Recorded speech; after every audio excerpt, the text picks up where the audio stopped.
Hi, it's the M.L.M for the Soul channel, and I do have a new topic for today. Before I begin, I just would like to say, may the words and expressions of my mouth and the thoughts and meditations of my heart find favor and acceptance before you, Hashem. And so people I thank you have inspired me. I hope they can inspire you as well. And I'll have links below this video to their sites. They are Rabbi Shalom Arush, Rabbi Lazer Brody, Rabbi Yosef Mizrahi, Rabbi Eli Mansour, Rabbi Alona Nava, Rabbi Yuval Ovadia, Rav Daniel Asore, Nisan Baruch Black, David Sachs, Rabbi Michael Skobach, Jews for Judaism, Rabbi David Usher, and Rabbi Yaron Reuven. As well, if you've never checked out this channel before, I will have a link below this video to my first video where I explain what M.L.M for the soul means, what it stands for, and what I'm doing. So today is actually part 4 of this series I'm doing on the Pirkei Avot, which is the ethics of the fathers. And this is taken from the Art Scroll Masorah series. It's a little pocket book. And I'll have a link to Art Scroll below too, so you can check out all they offer. So today I'm up to Pirkei, and I'm going to split this in two also because it is a long chapter, and I'm reading the Hebrew and the English, and then some of the explanations below, so I don't want it to go too long. So again, it starts off with Kol Yisrael Yesh Lam Chelek Haba Shnemar Amech Kulam Tzadikim La'olam Yushu Aretz Neitzer Ma'atay Ma'aseh Yadai L'Hitpa'er. All Israel has a share in the world to come, as it is said, and your people are all righteous, they shall inherit the land forever, they are the branches of my plantings, my handiwork in which to take pride. So this is from Yeshaya 60:21. So I'm not going to go through explaining it again, I did that a couple of videos ago. So Aleph, Rabbi Omer, Ezohu derech shara sheyavar lo ha'adam, kol shehi tiferet lo seha v'tiferet lo min ha'adam. Ve'avei zahir b'mitzvah kala kevachamura she'ena tu yodea matan scharim shel mitzvot. Ve'avei mechashev hefseid mitzvah keneged schara, u'schar avera keneged hefseda. Histakel b'shlosh dvarim ve'ena ta lidei avera da mala mala mimcha ayin ro'ah va'ozin shomat v'chol ma'asech b'sefer nechtabim. So that last phrase you might recognize, have heard it maybe in English, which I'm going to go through now, but very well known saying. So a Rebbe says, which is the proper path that a man should choose for himself? Whatever is a credit to himself and earns him the esteem of fellow man. Be as scrupulous in performing a, quote, minor mitzvah as in a, quote, major mitzvah. For you do not know the reward given for the respective mitzvot.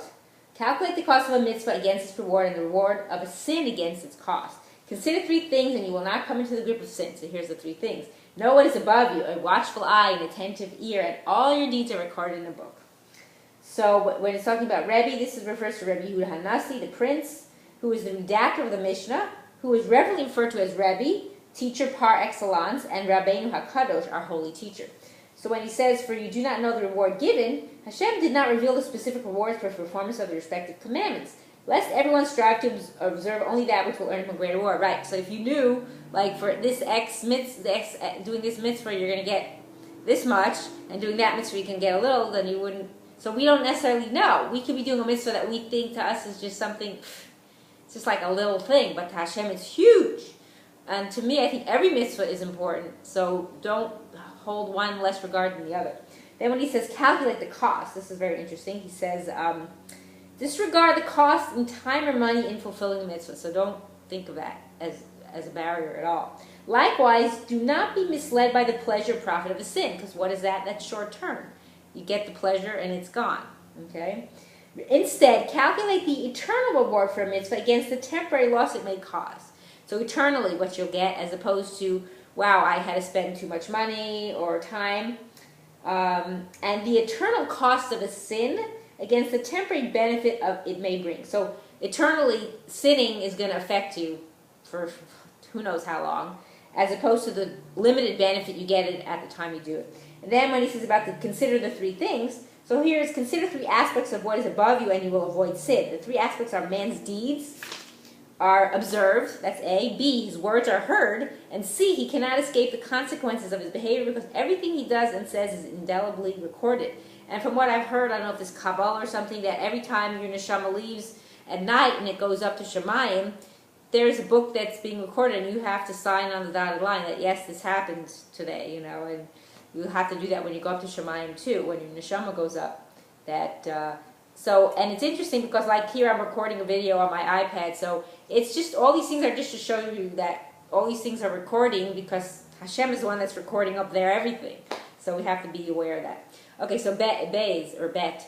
Rabban Gamliel Benoshel Rabbi Yehuda Nasi Omer Yafet Talmud Torah Im Derech Eretz Sheyigiat Shnehem Mishkachat Avon V'chol Torah She'eni Melacha Sofa B'Tela V'Goreret Avon V'chol HaOskim Im HaTzibur Yu Oskim Imahem L'Shem Shamayim Shezuchut Avotam Misayatam V'Tzidkatam Omedet La'ad V'Atem Ma'ale Ani Alechem Schar Harbe Ki'ilu Asitem. So this is Rabban Gamliel, which was the son of Rabbi Yehuda Nasi. He says, Torah studies go together with an occupation, for the exertion of them both makes sin forgotten. All Torah study that is not joined with work will cease in the end and leads to sin. All who exert themselves for the community should exert themselves for the sake of heaven. For then the merit of the community's forefathers aid them, and their righteousness endures forever. Nevertheless, as for you, I, Hashem, will bestow upon you as great a reward as if you had accomplished it on your own. So when it says derech eretz, they're saying this is means with an occupation. The ideal for spiritual reflection is a synthesis of diligent Torah study combined with an honest occupation for support. If a man's duty is thereby filled, idleness that leads to sin is avoided. Others render derech eretz in the familiar sense of proper social conduct, which combined with Torah study is a deterrent to sin.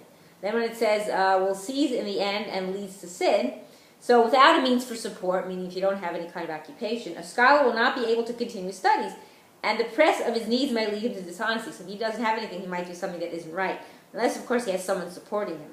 And then when it says, I, Hashem, will bestow upon them, although your success was due in great measure to the ancestral merit of the community you serve, Hashem will reward your unselfish efforts as if you alone were responsible for your accomplishment. Yes, we have merit from our ancestors, but Hashem's going to give it to you as if it was just from you. Okay, Gimel. Havu zihirin barashut she'ein mikarvin lo l'adam elo l'tzorech atzman. Nir'in ke'ohavin b'sh'at hana'atan. Ve'ein omdim din lo l'adam b'sh'at dachako. So what does this mean? Beware of rulers, for they befriend someone only for their own benefit.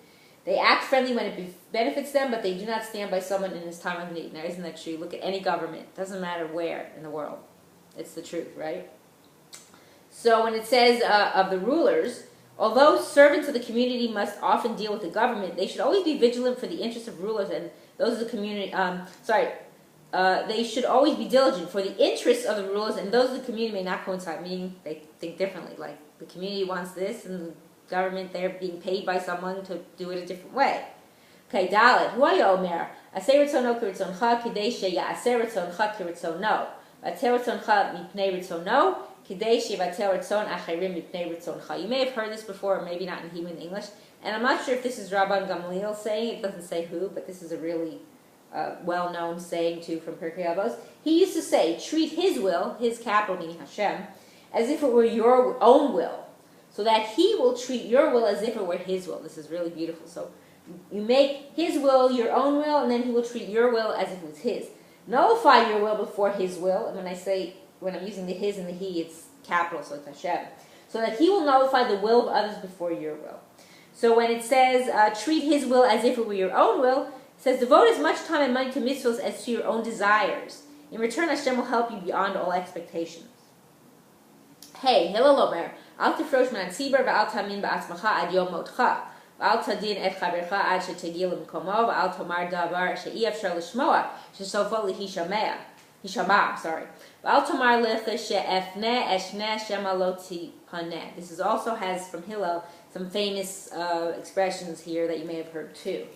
Hillel says, do not separate yourself from the community. Do not believe in yourself until the day you die. Do not judge your fellow until you have reached his place. Do not say what cannot be easily understood on the ground, that it will be understood eventually. And do not say, when I'm free, I will study, for perhaps you will not become free. That one's famous too, that part of the hay. So when it says, do not separate yourself from the community, it means share its woes and do nothing to undermine its solidarity. And then when it says, do not believe in yourself, meaning before you pass, piety must never be taken for granted. One must remain on guard against sin throughout his life. So you can be like perfect your whole life, and in the last second before your time to leave this world, something happens and you're like, I'm sorry, I did all those mitzvahs. So you do something and boom, you lose everything. So you have to be really careful. There's no like you're perfect, until you leave this world. Then it says, until you have reached this place where it's saying about not judging someone, you never know how you would react if you were in the same predicament. You cannot condemn a person who succumbed to temptation unless you have overcome a similar challenge. So yeah, I mean, even though you may look at someone and they seem to not be keeping things, observing things the right way, but you don't know what their situation is. You can't. It's not for us to judge them. I mean, maybe you could try to help them, you know. And then it says also, do not say. One's words must be immediately understandable to the listener. This is when they take about understanding something. If you don't explain it to them, and then they'll eventually understand it. So unless a teacher makes himself clear, his doctrine may be misinterpreted and cause harm. So you don't want that. You know, you don't want someone to say something and you think it's true, or they kind of misinterpret it, and then it leads to problems. And then it says, this is the last one, which it's quoted a lot by a lot of rabbis, like Rabbi Mizrahi and others. Do not say, when I'm free, I will study, for perhaps it will never become free. It's a great one. So when it says, when I'm free, so it says the evil inclination always urges you to wait for a more opportune time. Rather, every available moment, no matter how short and seemingly insignificant, should be utilized for Torah study. And I do something that maybe no one else does, but I think I might have heard someone say this. I don't know if it was Rabbi Mizrahi, or I don't know if I just thought of it. Like how to keep learning Torah, like even when you're sleeping. So I actually keep on, if you have a CD player with like Rabbi Mizrahi CDs, or some other Rabbi Alon Anava, or someone else that have long CDs that go for hours. So I just put it on a relatively not a high volume, because then you won't be able to sleep, but enough that you could hear it and your neshama is taking it in. So all night you're studying Torah. So if someone would hypnotize you, you'd actually be able to repeat everything that you heard. That's because the soul is taking in, it's the subconscious. So that's what I do personally. I go to sleep and I leave it on. Or if you have your computer or your phone that you have like an app with, or like SoundCloud, you can keep listening to the lectures and they keep going if you find somebody you like on there. So that's the way I do it. So I try not to waste any time, and I always have something on unless I'm doing something where I can't. So that's how I do it. Okay, so now, Vav, hu haya omer, ein bor yirei chet, v'lo am haaretz chassid, v'lo habayishan lamei, v'lo ha-kapdan lamei, v'lo kol hamarbeh b'sichora machkim, v'makom she'ein anashim hishtadel yo'ish. Some of this, again, is also might be familiar to you.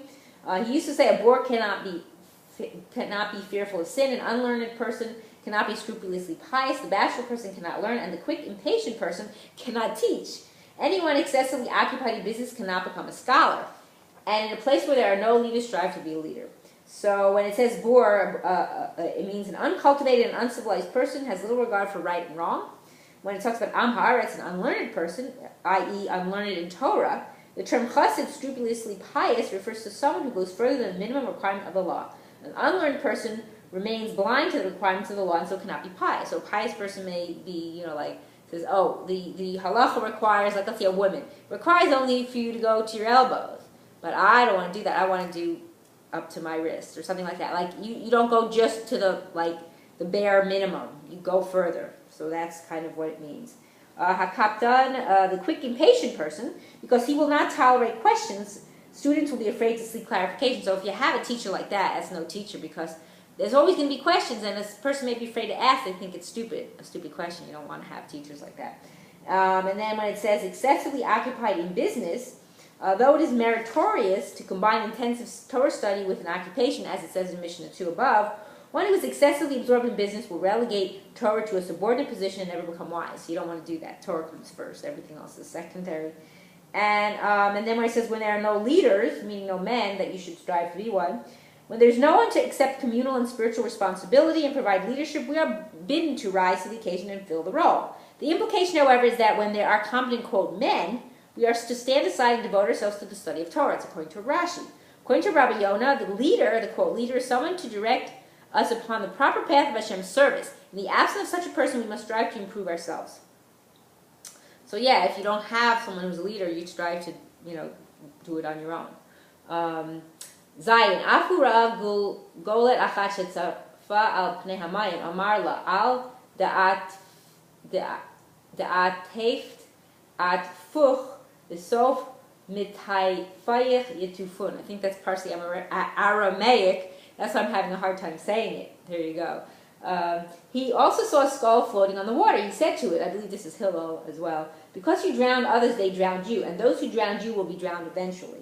So when it's talking about this, because you drowned others, moved by the sight of a floating skull that had been deprived of proper burial, it is Hillel that said this, Hillel remarked aloud about the justice of divine retribution. Hashem punishes man measure for measure. Nothing man experiences in life is without reason. So you do something, action, reaction. That's just how it works.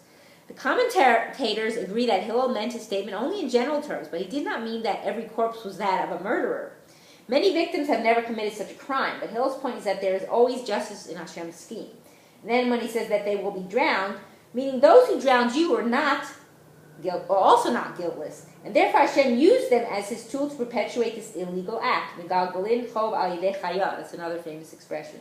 Accordingly, they will also be punished, meaning he used someone as a tool to do this, and then eventually they will also get their just, punishment as well. Okay, Ches. Hu haya omer, marbe vasar, marbe rima, marbe nechasim, marbe da'aga, marbe nashim, marbe cheshafim, marbe shvacho, marbe zima, marbe avadim, marbe gazel, marbe Torah, marbe chayim, marbe yeshiva, marbe chachma, marbe eitza, marbe tevuna, marbe tzedaka, marbe shalom, kana shem tov, kana la'atzmo, kana lo divrei Torah, kana lo chayei ha'olam haba.